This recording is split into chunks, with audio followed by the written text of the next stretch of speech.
L'attentat contre Charlie Hebdo a fait 12 morts. Si les journalistes et dessinateurs du journal étaient les premiers visés, des policiers, un agent d'entretien, un visiteur, une psychanalyste, un correcteur et un économiste ont aussi succombé. Employé de l'entreprise Sodexo depuis 15 ans, l'agent de maintenance Frédéric Boisseau se trouvait à l'accueil de Charlie Hebdo. Il est la première victime de l'attentat. Membre du service de la protection, Franck Brinsolaro était en charge de la sécurité du dessinateur Charb. Il avait 49 ans bientôt.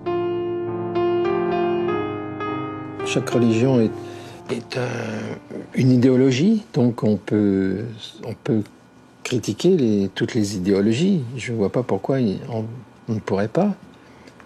Et c'est ce qu'on continue à faire. Éternel visage d'enfant, Cabu, de son vrai nom, Jean Cabu, était à 76 ans un pilier du journal.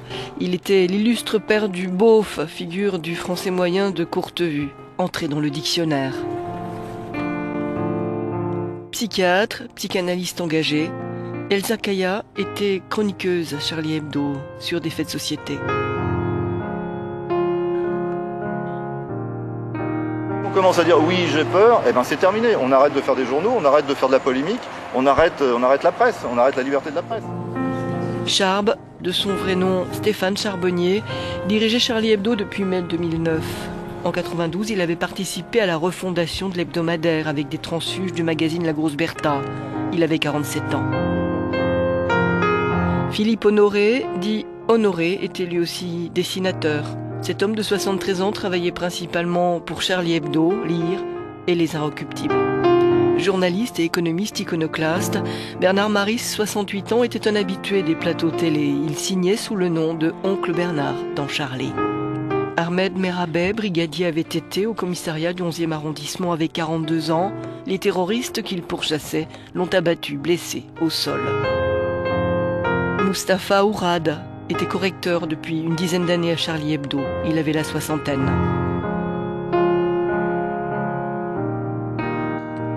Organisateur de la Biennale du carnet de voyage de Clermont-Ferrand, Michel Renaud, ancien journaliste de 69 ans, était en visite ce jour-là à Charlie Hebdo.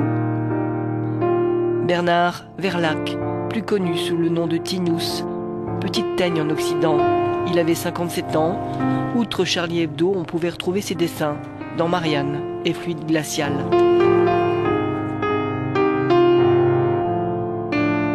L'humour, c'est s'interdire aucun sujet. On doit reculer devant rien, sauf la méchanceté.